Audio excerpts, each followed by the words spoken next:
Hey guys, I just want to say a quick thank you to all of you in the Graceologie community who have rated this show on iTunes or who have written a short review. It makes such a big difference. So if you happen to be listening and you've not yet done it, I would really appreciate it if you would. Would you click your podcast app or go visit iTunes and give us a 5-star rating or just a quick 1-sentence review? From my heart, it would really mean a lot. Hello, everyone, and welcome to the Graceologie with Gwen Smith podcast. I'm Gwen Smith, and I am so glad you joined me today. Around here, we have fun, faith-focused, grace-filled conversations, all to help you know and trust God more. Our discussions are honest, often humorous, and always practical, and they're going to encourage you in meaningful ways to live out and lean on the grace of Jesus in the midst of cluttered, messy days. You got any of those? I know I do, and I can't wait to get to today's show, which is part 6 of our Summer Rewind series. We wrapped up Season 3 of the Graceologie podcast at the end of June, and before we move forward with Season 4, we're taking a pause to look back.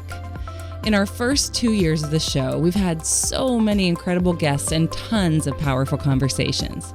The Summer Rewind series is an opportunity for us to celebrate some of the ways the Lord has used His people to encourage us and challenge us towards both His hope and His heart. Today's Summer Rewind is amazing. So good, guys. It features excerpts from conversations with Thomas and Rebekah Lyons. Gary talks about finding freedom from toxic people, while Rebekah shares her personal story about learning rhythms of renewal that lead to the peace and the purpose that our souls long for.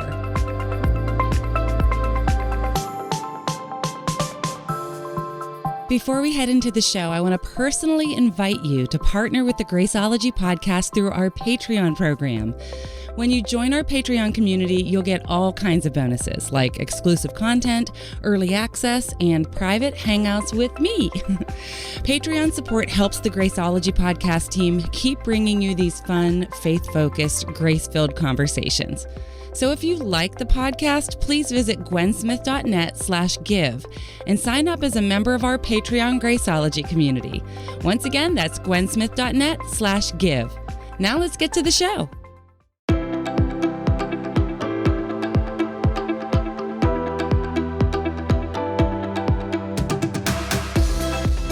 I had spent most of my life just focusing on playing spiritual offense. And the thinking was, if I could be completely surrendered to the Spirit, if I know the scriptures backwards and forwards, if I have experience, good intentions, and love, that I'll just go forward. Everybody will see the wisdom of Jesus and the truth of Jesus, and we'll just march forward.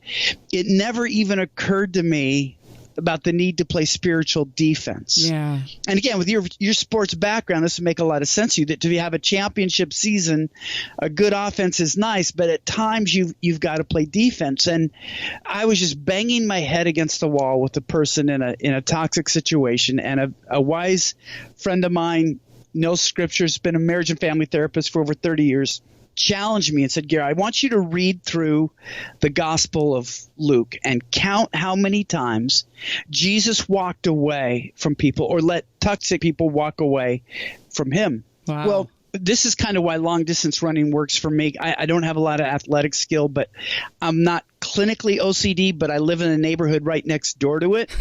And so when a counselor says, look the Gospel of Luke, I have to go to all 4 Gospels. Sure. And I write them down. I get an actual count of 41. Now, some of those are referring to the same encounter because Sure. you've got the 3 Gospels, but there were still a couple dozen encounters significantly on their own where Jesus would interact with someone and he would end up walking away from them, or he would let them walk away from him. Not always a toxic situation, but the notion that Jesus walked away so often, it just opened up my eyes to this reality of the need to play spiritual defense. And then when some other phrases of Jesus, like don't throw your pearls before swine or give kosher food to dogs, which just seems so out there to me before. Yeah. What is he even talking about? And Jesus explains to his followers, or else they will turn and tear you to pieces. Gwen, there's Jesus warning his followers. I'm going to send you out, and they're going to be hostile, toxic people. I want you to walk away from them rather than interact, because if you don't, they're going to turn and tear you to pieces. I don't want you to have to face that grief. Yeah. And I always was more, we just got to love. We just got to keep reaching out. And what I found looking back, and what I hope your listeners can learn from in this show, as I look back, all of the time and effort of working with toxic people, not a single one is the better for it, and I'm the worse for it. Mm-hmm. They just have not been productive encounters. And so for me, it was life-changing to realize not only should I walk away, in some cases Jesus commands me to walk away and to find the reliable, faithful people where we'll have a fruitful, God-honoring encounter.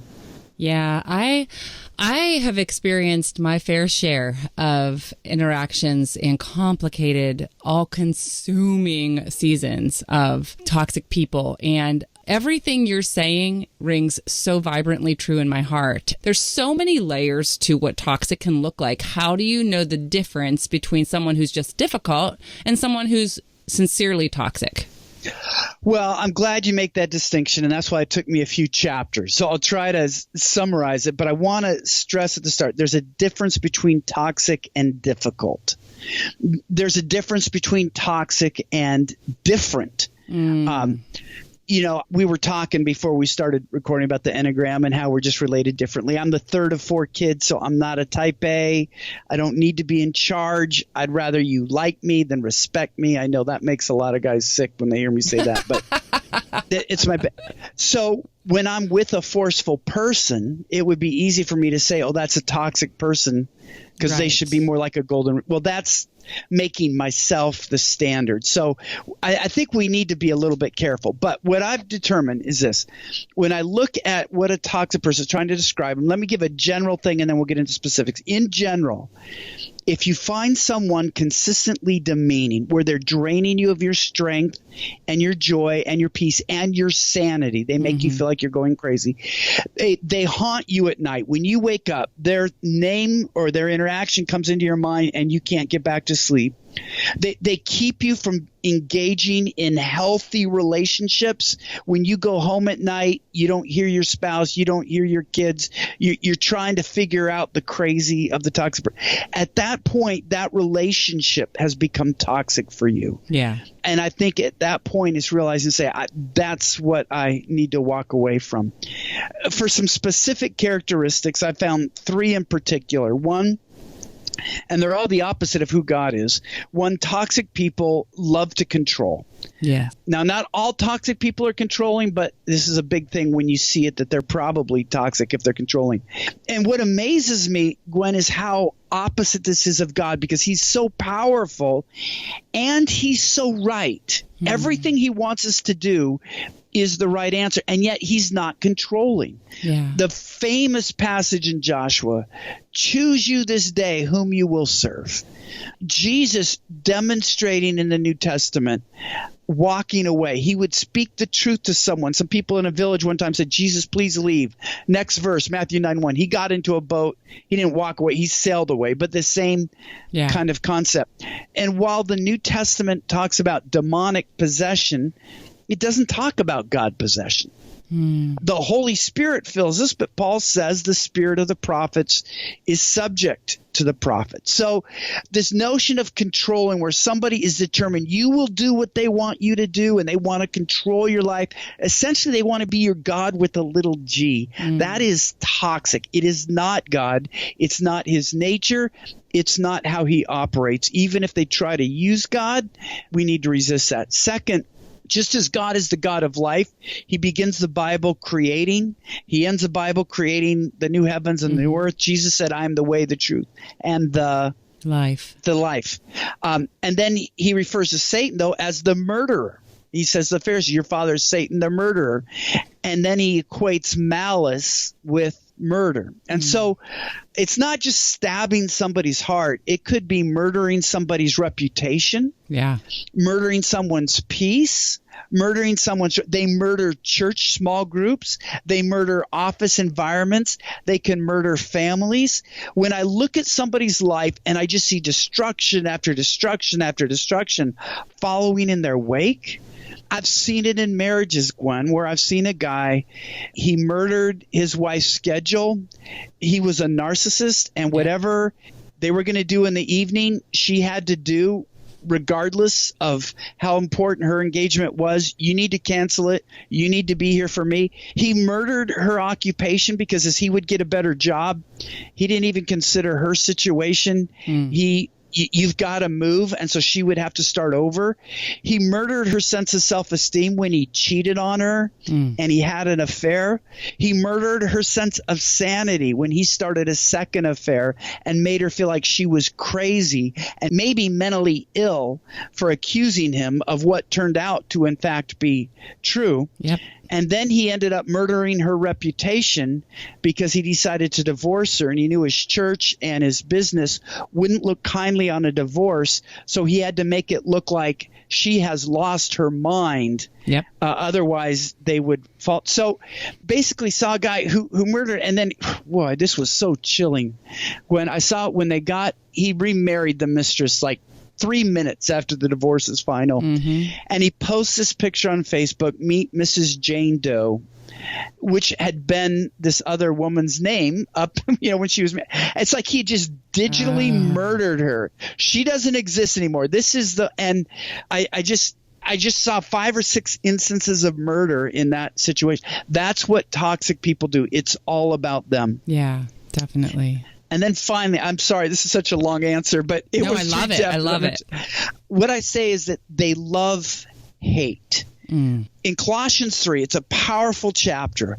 Paul lists the qualities that every Christian should exhibit.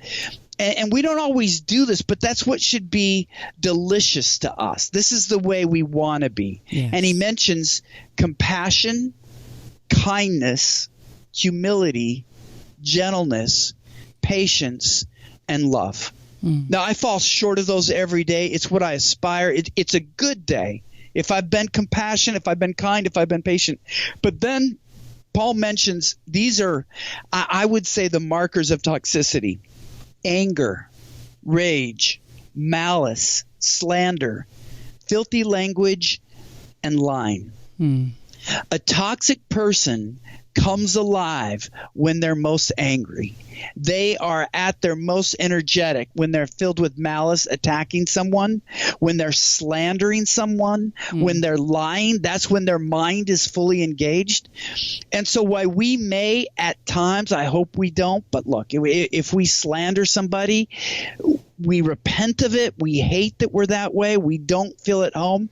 A toxic person feels at home in those toxic qualities. Yeah. And so we distinguish between being a toxic person and acting in a toxic way, because you might have a woman who's married to an addict or who has a son for an addict, and she might act controlling, not because she wants to control in a toxic way. It's love. It's concern. Right. I don't want you to destroy yourself. Well, that's different from somebody who enjoys controlling for the sake of controlling, who enjoys lying to tear people down, who just enjoys turning people against each other. That's a toxic personality. So that's very comprehensive, and it really is helpful because those are some very specific things that we can look for. And I'm sure all of the Graceologie communities listening, nodding, and there's some names that are popping up in their mind, or some memories that are not pleasant, because in my personal experience with toxic people, those who are narcissistic and harsh and controlling like this, it's a complicated heart matter that's really difficult to sift through, and it'll keep you up at night. Well, here's the thing that I found. Here's why I tell people it's almost always best to walk away when we can.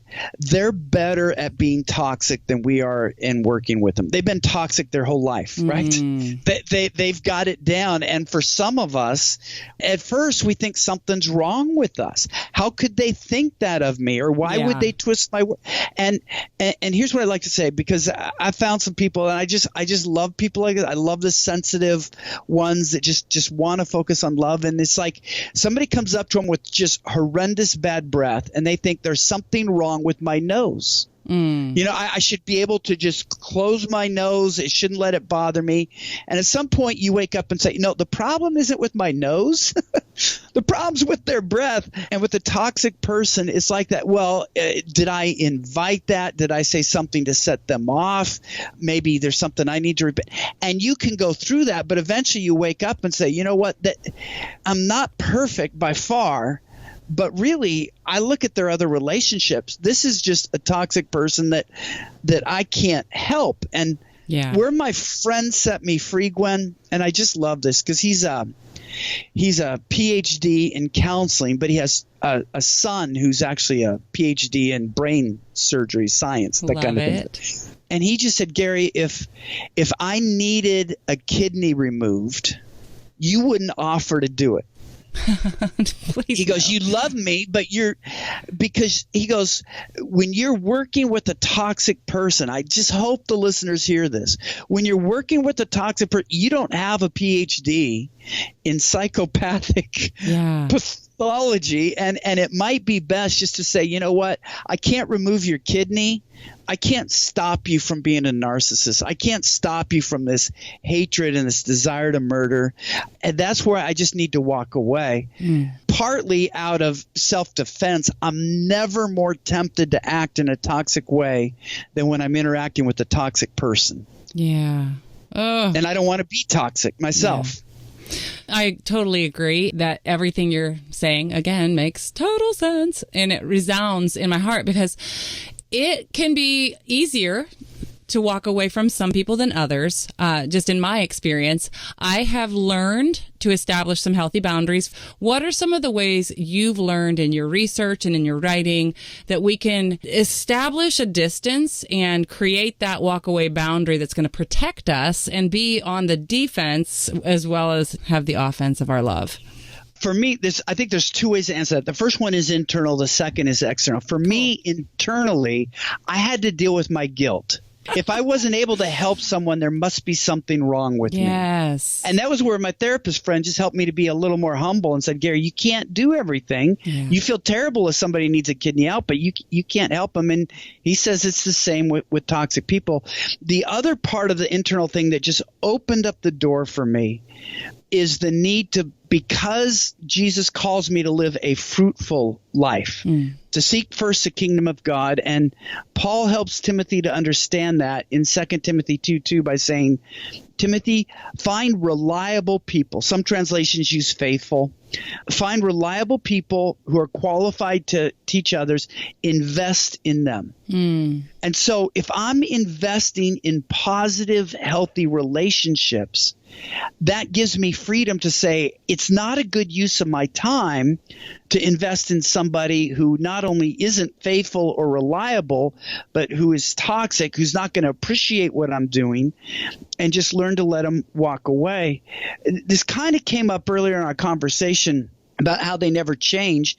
They don't think they need to change. Right. And they think everybody else needs to change. Right. And so I just had one of those things where I'm showing my age, where a root canal goes bad and they just have to take the tooth out. Oh, I'm so And so sorry. if anybody's had that as an adult, it feels like they're pulling your jaw out through your nostril.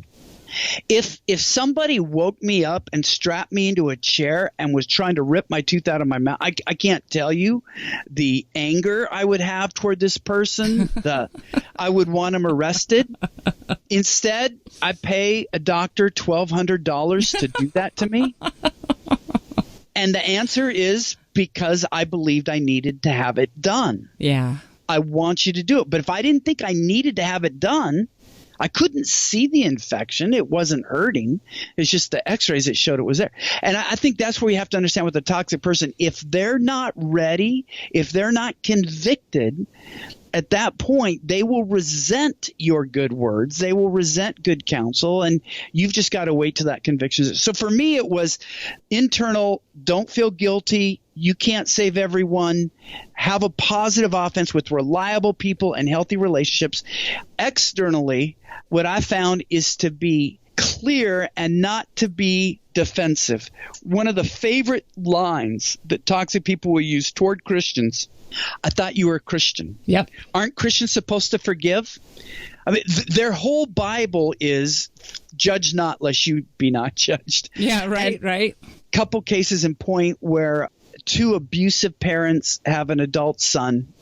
The dad was an alcoholic, got violent. The mom was very verbally abusive. Mm-hmm. They lost all of their kids as far as a close relationship, but the son was a committed believer trying to maintain it. He has kids. They're thinking, we can get a restart with our grandkids, right?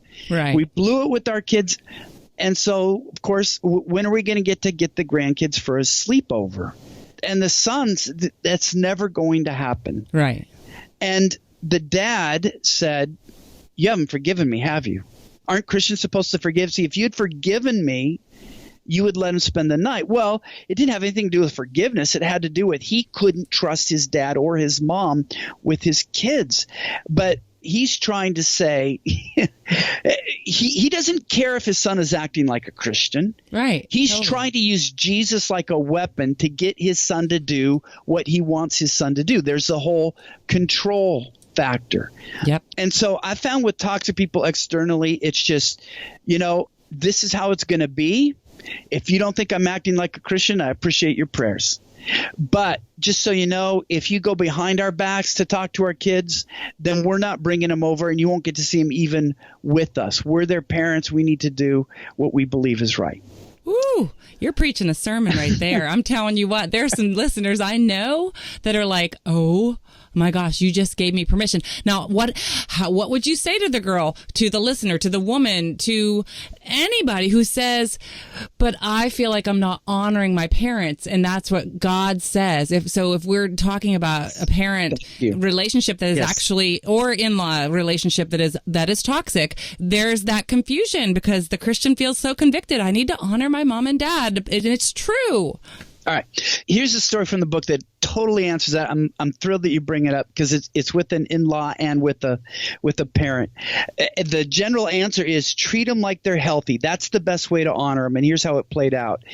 The guy's mom is passive aggressive toward his wife. Sometimes not passive, sometimes openly aggressive. Mm-hmm. She doesn't raise the kids right. She doesn't cook right. She doesn't love her husband right. I mean, it's just – and she'd had a tough year. There had been some medical issues, some tough things with the kids. And she had gained a little bit of weight, and she knew what she was going to say about that. And she told her husband roundabout in November, look, I'm going to be honest, I just can't even bear the thought of spending Christmas with your mom this year, because she knew it would take her months to recover. Yeah. Because they would have to fly there and then spend in the house. And the husband, to his credit, knew she wasn't being overly sensitive. She would love to have a positive relationship with her mother-in-law, that what she was saying was valid. But he said that to me. He said, Gary, to my mom, she preaches the gospel of family. This will be a declaration of war. What should I do? I said, well, I don't think what you should do is the question. I think it's how you should do it. I said, treat her like she's healthy. And I gave this analogy. I said, if my son called me up and said, Dad, we can't spend Christmas with you. It's just the sake of our family. It's just best that we're at home. I would say to him, that breaks my heart. I'd love to have Christmas with you, but I'm proud of you. You're doing what a husband should do. I raised you to be a good husband. Your wife comes first. I respect your decision. And, we'll be praying for you, whatnot.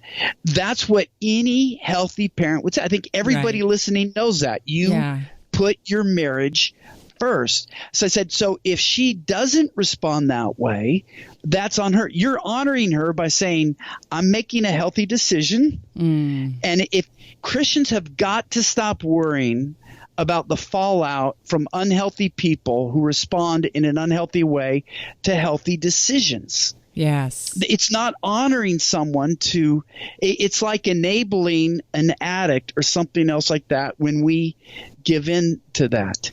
And then I stress with him, you can't do this as if, I'd really like to come, Mom, but, my wife, I go, you own this. Yes. You're a husband first, Mom. We're not going to come. It's my call.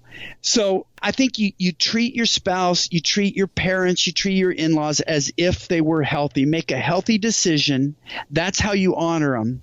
And if they don't agree, I go back to what Nehemiah said at the end of his book, remember me with favor, my God. In a book where Nehemiah was chastised, his motives were twisted. You're just trying to become king. He's the one that built the wall. You just want to, and he basically said, you know what? They're not going to speak well of me. They think I'm doing selfish stuff. They think I'm just ambitious. In the end, God, you know what I'm trying to do? Remember me with favor, my God. Yeah. Because if the listeners let a toxic person's approval direct them, that toxic person will take it and they will control you and they will own you. You have got to let go of the need to be thought well of by a toxic person. It's not in their makeup to do it. If you don't do what they want you to do, they will hate you. They will lie about you. You just can't control that. Wow. That's like a bomb of truth. What I've learned is that if we can walk away, I believe we should. Okay. If a person is having a toxic influence on you, I think at that point, either someone else, God has someone else that might be able to deal with them, that it may not feel toxic to them. But the 4 words I've used that have really helped me is no conviction, no counsel. That ministry is a spiritual discernment. I'm not working for God. I'm working with God. And if he hasn't prepared their heart, then me giving good counsel would be like spreading the most fertile seed that costs so much money on I-10, a major roadway. There's nothing wrong with the seed, but it's not going to grow on a highway. Yes. And I think if their heart isn't ready, then at that point, it's time for me to walk away. You can hear my conversation with Gary Thomas in its entirety by finding Graceologie episode number 64 on your podcast app, by visiting gwensmith.net/Graceologie, or by just clicking the link in the show notes. Now here's an excerpt from my conversation with Rebekah Lyons from episode 63 that's going to help rescue you on the daily from worry, stress, and anxiety and move you towards sustained emotional, spiritual, and relational health. The backstory on my first 2 books is that when we moved to New York in 2010, we left the suburbs of Atlanta and we sold 75% of what we had, and we moved our 3 kids to Manhattan on the Upper East Side. And one thing to reference is my oldest son, Cade, who's 18, has Down syndrome. So he was born when I was 26, and that was like 6 hours later, I found out that he had signs of Down syndrome. So I didn't even know. That was my entree to motherhood. And that was the first, I think, moment where the Lord just was like, I'm going to arrest your life. I'm going to actually change the trajectory of what you see for your future. And it was scary, and there was grief because it was unknown, but also there's the death of an imagination that you thought might be. And it's not because it's better than what's actual, it's just different. Yeah. And it's so abrupt, and you don't really even know what to do with it. But at the same time, God used that first year while I settled into that new reality to show me what unconditional love really is. Because with Cade, it was all of a sudden, Mama, are you going to love me for me, not for what I can do or accomplish? And so that I meet these milestones. I remember I cried a lot in the first few months, and I cried a lot on his first birthday, because I think I had still had these expectations of performance that would have happened, these milestones by a certain date. And when I'll never forget his first birthday, it still wasn't there. And I had to get honest again that I was always this achiever, this firstborn, like wired, that my worth was attached to my accomplishments, because I somehow bought the lie that I wasn't worthy of love unless I earned it. And so that started to bleed into how I saw God. And then so when Cade comes on the scene, all of a sudden God's like, no, that's not how I see you. And you're going to get to experience this from the other side and realize like your love for Cade isn't conditional on what he does or how he develops or how fast or what he accomplishes. And it was so natural for me as a mom to see him that way, but it wasn't natural for me as a daughter of God to receive it that way. Yes. And so it was like the Lord used that season. And so then we had 2 more children, and I was scared to have more kids, but we did. And then we moved to New York when Cade was 9 and Pierce was 7 and Kennedy was 5. And I was really ready at that time for we just had fresh vision. We were going to help with like just being on some launch teams for some church planning up there. And I was just ready to kind of rid myself of maintenance of stuff and just live loud for God, because we were in a Christian subculture that it was like a Christian minivan in our Christian neighborhood. Yes. You know what I mean? Like there was just a side of me that thought like, I feel the assumption is so normative that everyone loves and honors God that no one's actually talking about it or living out their faith in a radical way. Mm-hmm. I'm sure some were, but in my life, I wasn't. So New York was that. And God got so loud for us in the city. But the one thing that did surface from that is I started to have panic disorder. 4 months in, I started having panic attacks every day. And I was like, wow, this is a new thing. I'm not sure what this is about. And so in that first couple of years, I just cried out a lot. Just for rescue. And that happened really in September of a year later. I cried out, rescue me, deliver me in the middle of the night. And the peace of Christ flooded me and it was done. And so I wouldn't call it healing then, because I didn't grow up in a church that really like where we saw that in real time. Sure. We would pray for people, obviously, but I didn't see like deliverance happen. And so when that happened for me, I was like, okay, I don't even know. We're going rogue. I'm not sure what's going to happen. Am I going to have another panic attack this morning on the subway, or am I not? And they stopped. They really did. And so the first book tells that story, and the second book talks about how there's a freedom that comes when Christ did it all. He did it all. And so he offers us rescue from all these things. Well, this newest book, Rhythms of Renewal, while You Are Free was about how to get free, like that moment that Damascus moment, or that moment where you're rescued or you're pulled out of the pit, whatever that looks like. Mm-hmm. But this book is about how to live free. And realizing that after those panic attacks ended, I went out to the woods and wrote that first book. And I came back into the city at the end of the summer, and I had to go on the R train to Queens to visit a friend. And I was descending the steps down underground, about 7 flights underground. And the lower I got, all of a sudden, anxiety began to rise in me. It wasn't a panic attack, but it was definitely chest pains. And it was like a muscle memory. I didn't have it all spring, once I was healed, but coming back in after not having to deal with it for a couple months, it just was like, it resurfaced quick. And so I remember coming up, I just kept saying, Jesus, Jesus, the whole time on the train. Like, it was like me and one old guy. Like, just get me there. Because there was not another way. It's like, there's a river there. You can't, you have to take the subway. Exactly. You can't take an Uber across the water. Right. And so I remember coming up and just saying, God, I wrote in my journal that night, like, I need rhythms in my life that will keep me for sustained emotional, spiritual, relational health. Like I realize that you have done the work and you continue to do the work, but you call me into work, heart work. You call me into physical work. You call me into, like, our minds are still very much a part of a physical body that God created, that we need to actually be mindful of how we are spending our time, where we are giving our thought to, attention to. And so I just literally wrote, I want to work out a program or a schedule for these rhythms of renewal, because I want to do this for a long time. And if relapse keeps coming, and it's not that it won't.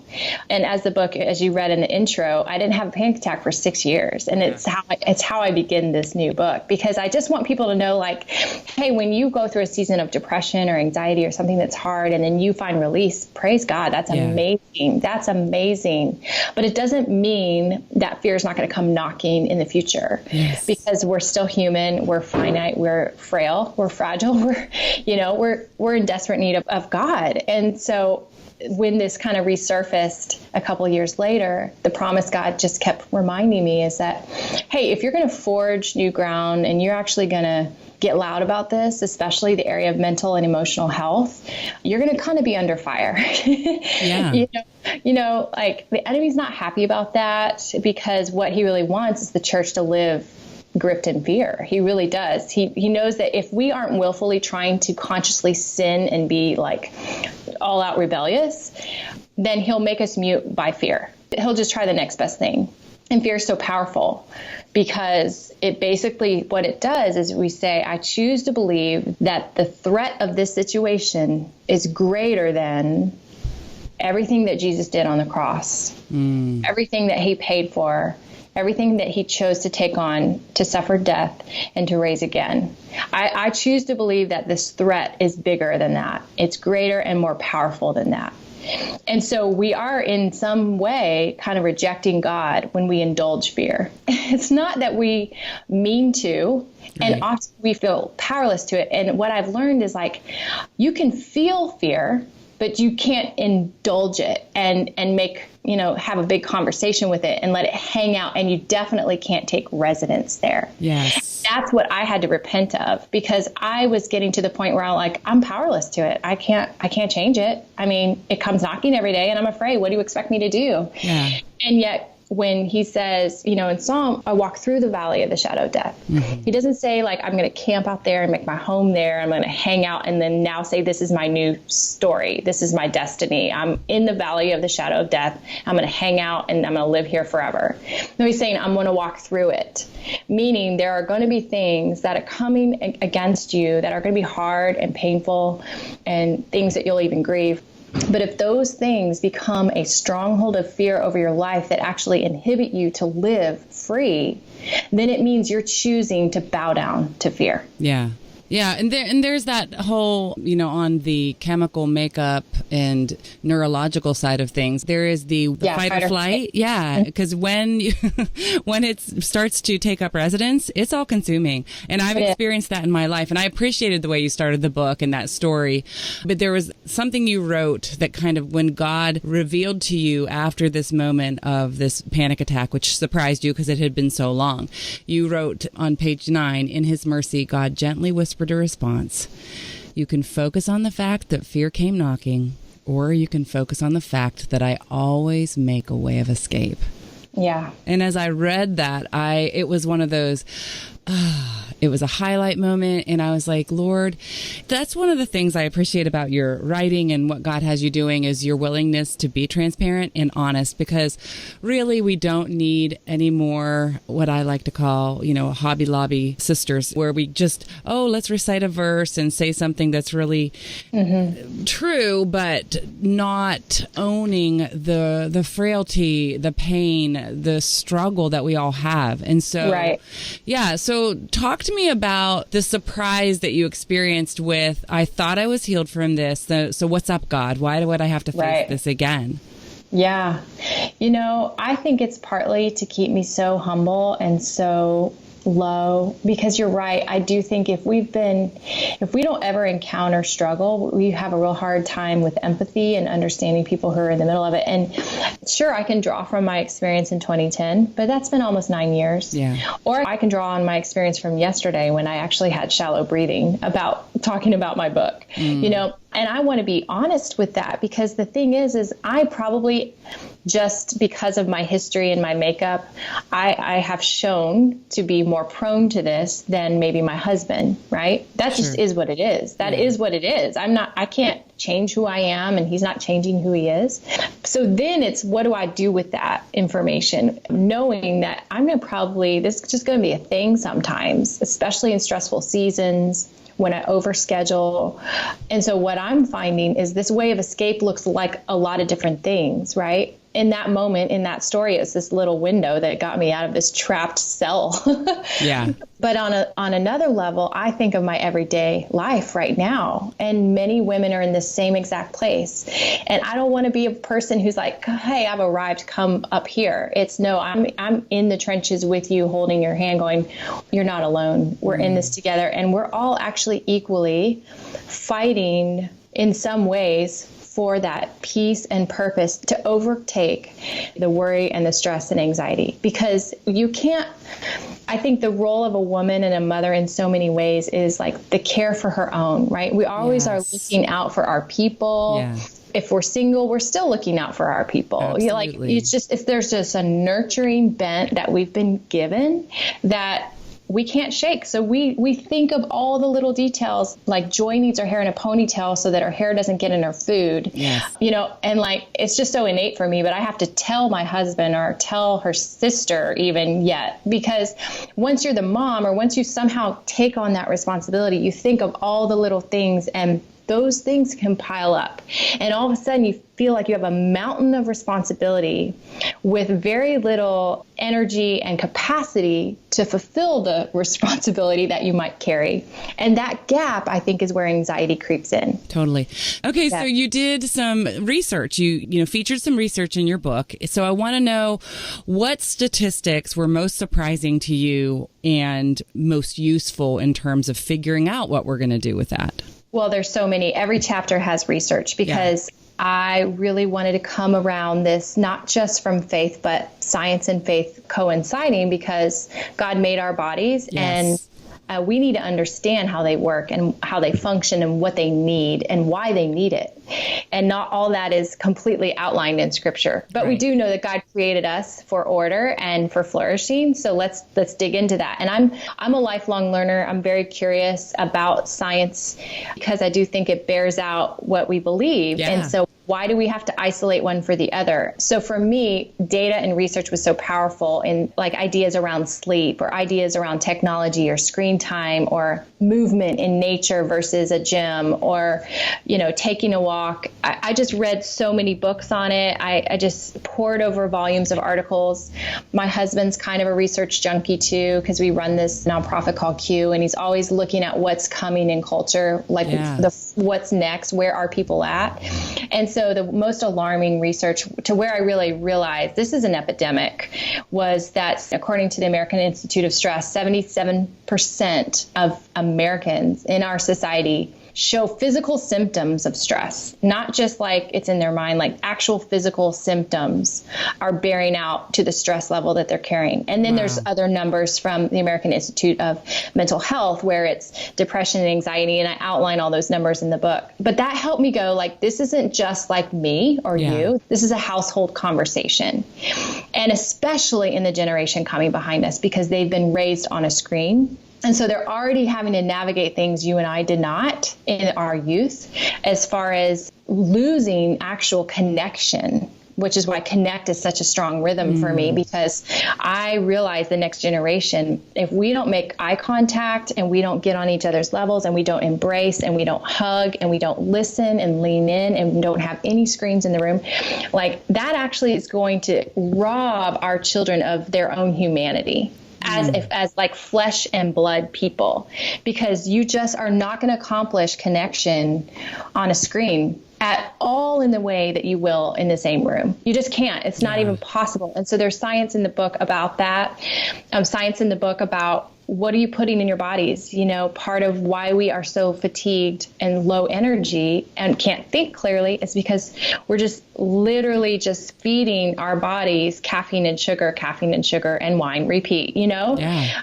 And that's just not nourishment. I look back about like what people ate in like the Bible times, was all homegrown, organic, very healthy. And so in some ways there is this cadence that God created everything in rhythm. Yes. And when we get out of rhythm, our bodies pay the price, and our minds pay the price, and our friendships pay the price.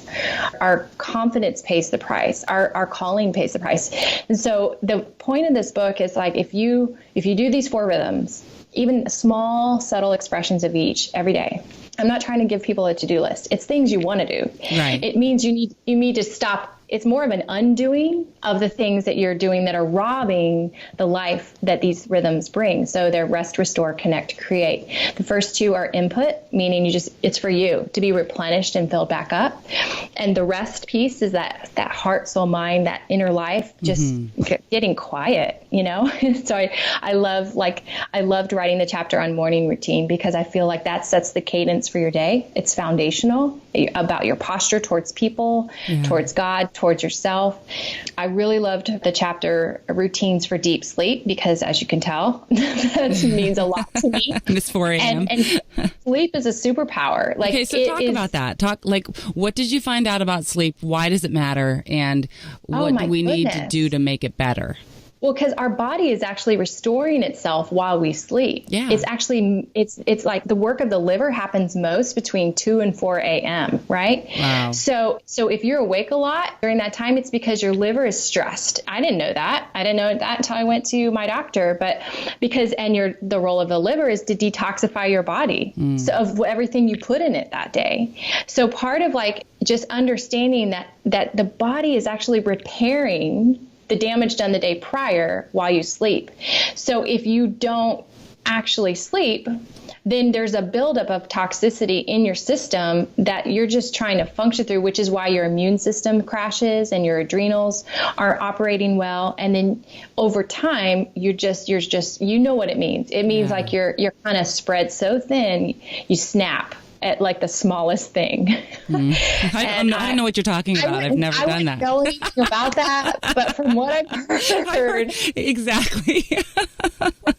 From what I've heard, that person can be really not fun to deal with. We know it's one of those things. We know that's true. It even as you speak it 1000% resonates as truth with every ounce of cell in my body. And yet, boy, we like to play with that. So what are some of the real practical ways you have found can make our sleep better and can prepare us to actually prioritize sleep? Yeah. So a big tip I give in that chapter specifically is that the more organized and the more ordered and intentional you are with your day, the more intentional your sleep will become, more ordered and structured and organized. So I list out in that chapter several things you need to do in your room before you go to bed. From dinner.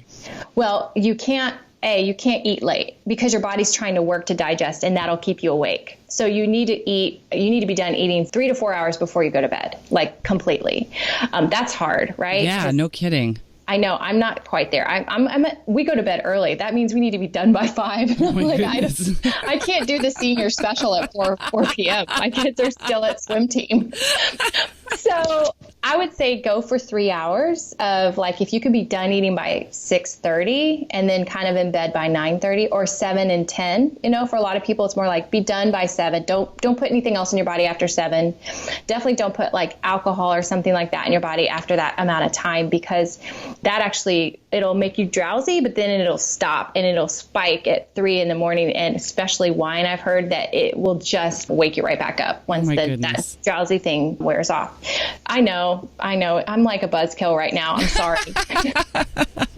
So there's Rebecca. There's that. There's the other piece is don't have your phone in your room. The blue light of a phone actually tells you to wake up, whereas the red light of a sunset is natural melatonin for your body to start to go to sleep. So instead of getting on your phone at 8 p.m., go for a walk around your neighborhood, or at least sit on your front porch with some water, but not much else. Drink your water, people. Yeah, or I guess you could do a bedtime tea, because it's mostly water if it's decaf. I think that's fine. It's just be mindful of what you're doing those last couple hours. Take a bath, light candles, hush the room. I talk about that, just softening the lights. And then unfortunately, TV's not great before bed, because again, you're stimulating yourself. Especially news. Yeah, please don't do that for yourself. Yeah. Please no. I don't even hardly tune into the news beyond just articles I'll read, because I feel like I get bottom line, and certain sites that will give you full picture versus not, and we don't need to go there. But yeah, I do think. And so here's the thing. If you do a tech detox, that's early on in that rest chapter, you'll realize either A, how dependent you are on it, But if you can do it for a couple days even, you'll realize how much time you'll get back, and where you'll actually start thinking clearly again and go, how could I proactively actually structure my day? Because you can't make a change if you can't make a plan. And you got to make a plan. You got to make a plan before you can work a plan. And so part of it's like remove the things that are distracting you from actually the intention that you need to change. And then when you remove those things, you'll automatically be like, okay, I'm kind of bored. Now what? Well, maybe I should think about how to improve some areas of my life. So the first chapter of Rest is called Take Inventory. Yeah. And it truly is like, take inventory of your life. What's working, what's not, what's confused, what's missing. Yes. And when you do that, you'll have a pretty good gauge. Like, you have it in you. That's the thing for the listeners. This probably feels overwhelming, but the truth is you actually have been given everything you need. Yes. You have it in you. You're just worn down and you're tired. And I wish I could like pull you close and give you a big hug, because we all have those days, and then they become seasons, and then they become years. And so the phrase I heard so loud when I started to really restructure this seriously was, it's never too late to reestablish what you want your life to be about. Just know that all this investment you're making right now is for your future self. Yes. It's for your family. It's for your kids. It's for your spouse. It's for your community. It's for your coworkers. It's not just going to benefit you. It's going to benefit everyone around you, because you are actually going to live in a way that rewires maybe, and what it does, it actually will reveal the kind of subtle addictions that we all have, because we want to give our time to something, and it's usually not always the most beneficial thing. So when you can at least identify those things, it doesn't mean remove everything from your life that you enjoy. Please, no, I'm not going to be that person. But it is go, okay, if I do want to have this extra special thing, or I want to watch this extra special series, do I have the self-restraint to go, I'm going to do it this way. I'm not going to binge for 10 hours. I'll let that be like part of my rhythm. Like, that'll be something fun I do with my husband, and we watch it at this time on this night. But like, just not letting the addictions take over, and then you pay the price the next day.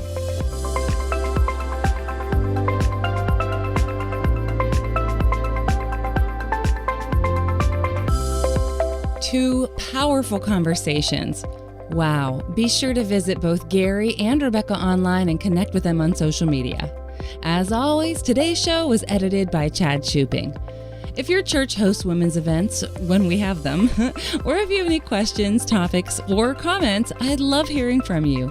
Send me a message or a speaking inquiry right from my website at gwensmith.net. All of the links and the show notes from today's episode can be found at gwensmith.net/Graceologie. That's gwensmith.net/Graceologie. Hey, if you're one of my Graceologie girls, be sure to join our Patreon community. When you do, you'll get exclusive content, early access, behind-the-scenes fun, and even some private hangouts with me. Learn more by visiting gwensmith.net/give. That's gwensmith.net/give.